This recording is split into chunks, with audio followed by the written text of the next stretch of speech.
Huh? What are you doing in my swamp?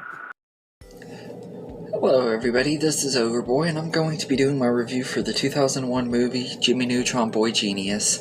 This movie is celebrating its 20th anniversary today, so I thought I'd go ahead and watch it and review it because I haven't seen it in a very long time and everything. It was one that I loved as a kid, and I think the last time I saw it I was in my late teens. It was probably a good 9 or 10 years ago the last time I saw it. I was like 18 or 19 when I rewatched it the last time.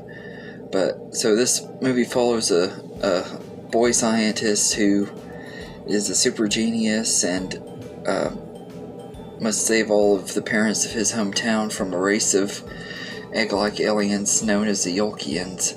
And so him and his friends hijack these amusement park rides and turn them into spaceships to go on an adventure to save their parents. This movie is a lot of fun. I've always liked it a lot as a kid. It was one of my favorites. I remember when it first came out, I thought it just looked okay. It didn't look like anything that great to me and everything, but when I watched it in the theater and stuff as a kid, I absolutely enjoyed it and everything. And then I watched it a lot when it was first released on video. I had a VHS copy of it and watched it all the time. We rented it at Blockbuster a few times before I got it, and it was always one that I really enjoyed watching.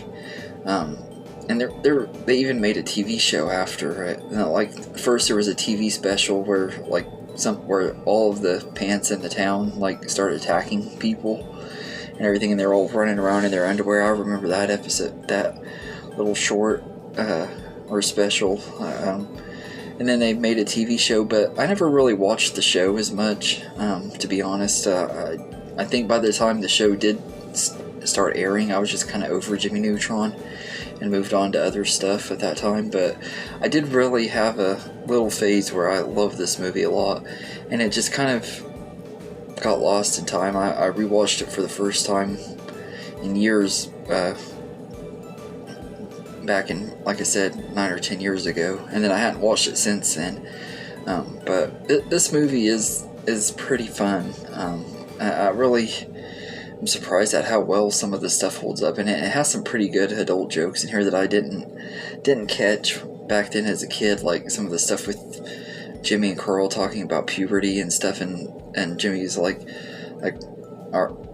saying the stuff about their hormones are gonna make them like girls against their wills and stuff. That cracked me up. I was like, I don't know how I missed that back then, or even the last time I watched it, but I didn't remember that part. But there's some really funny moments, and the characters are all pretty memorable. You got Jimmy, who of course is the main character. He's pretty likable, and then you got his best friend Carl, who's this asthmatic nerd that's really always scared and everything, and he's pretty likable too. I always liked him, found him a little bit relatable and stuff. And then you got Sheen, who is this nerd over this superhero named Ultra Lord that he absolutely loves. I think they even made a spin-off TV show with him. I never watched it, but I always liked Sheen. I thought he was kind of likable and relatable too, because he's a nerd too. And then you got Cindy, who's kind of the bully and stuff, but she also kind of likes Jimmy, and you can kind of tell she has feelings for him and stuff. And they kind of become friends by the end of the movie and everything. And there's a lot of predictability in this movie. Like, you know how a lot of things are going to go, but it's still a fun watch, and all of those characters are memorable. And Nick, the cool dude that all the girls like and stuff, that likes to act all tough and stuff, and at the end of the movie, when he the entire movie he's talking about how he's going to take on these aliens, and as soon as he sees them he runs off scared and everything, which is hilarious. But all of the characters are pretty good, and the king of the aliens, I do not remember what his name is, but he's voiced by Patrick Stewart. King Goobot was his name. I had to look at it real quick on my other phone.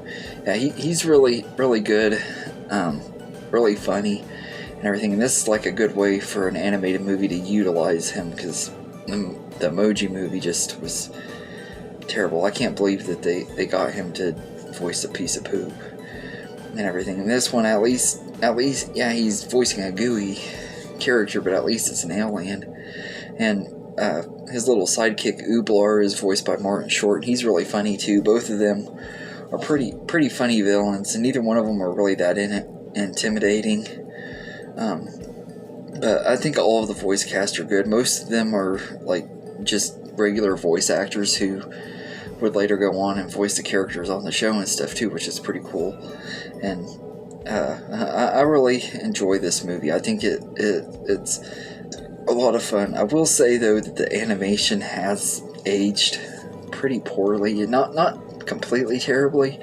Like it still holds up better than I expected it would, but it has aged pretty bad. This was the first Nickelodeon movie to be computer animated, if I remember right, and you can tell that when this movie came out, like the animation is pretty dated, and it has a lot of pop songs and stuff from back in the early 2000s with singers from back then, and you can, like I said, you can tell when this movie was made and came out, because it has that early 2000s feel to it, and it has a lot of nostalgia and everything. But I always have fun with it. It's really short. That's actually one of my big complaints, is I do wish it would have been a little bit longer, because it's only an hour and 23 minutes and it flies by pretty quickly. It's like it feels like as soon as it starts it's over, if that makes sense. But it doesn't overstay its welcome either, so I guess there's that too, and everything. It's a fine movie compared to some of the other movies that came out that year in the animation department. It's definitely one of my least favorites from that year, because that was the same year that Shrek came out, which is my favorite animated movie of all time, and then Monsters Inc. came out that year, and Atlantis Lost Empire, so it had a lot of competition with other really great animation movies, although it came out after most of them, because it came out like right before Christmas, so it didn't really like compete with them. But like at the awards and stuff, I think it was nominated for an Oscar for Best Animated Feature. It was one of the first movies to be nominated in that category, because that was the first year they had it, but it lost to Shrek deservingly. But this is a fun movie, and it started a franchise that I just never really kept up with. I'm actually kind of curious about going back and watching them. I know the show's on Disney Plus. Paramount Plus. So I might go back and try to rewatch or try to watch it and stuff, because I'm kind of curious to see if I like the show as much. But this is a decent enough movie. It's not anything super great, but it is a lot of fun, and it has a lot of good nostalgic moments in here, and I can enjoy it for what it is. It's not one that I like to revisit all the time, but I like watching it every now and then. I probably won't watch it again for a good few years or so, but it is a fun little movie and everything. So I'd say I'd give it a 7 out of 10. And everything. Like I said, the animation could have been better, and there are some dumb poop, fart, and burp jokes that kind of water it down a little bit. Stuff that I thought was hilarious as a kid, I just don't think is as funny now. It's just kind of cringy. But like I said, aside from that, this is a decent enough movie. It's not anything super special, but it's a little fun animated movie. So anyway, let me know in the comments what you think of Jimmy Neutron Boy Genius, and I'll see you guys later. Got a blast.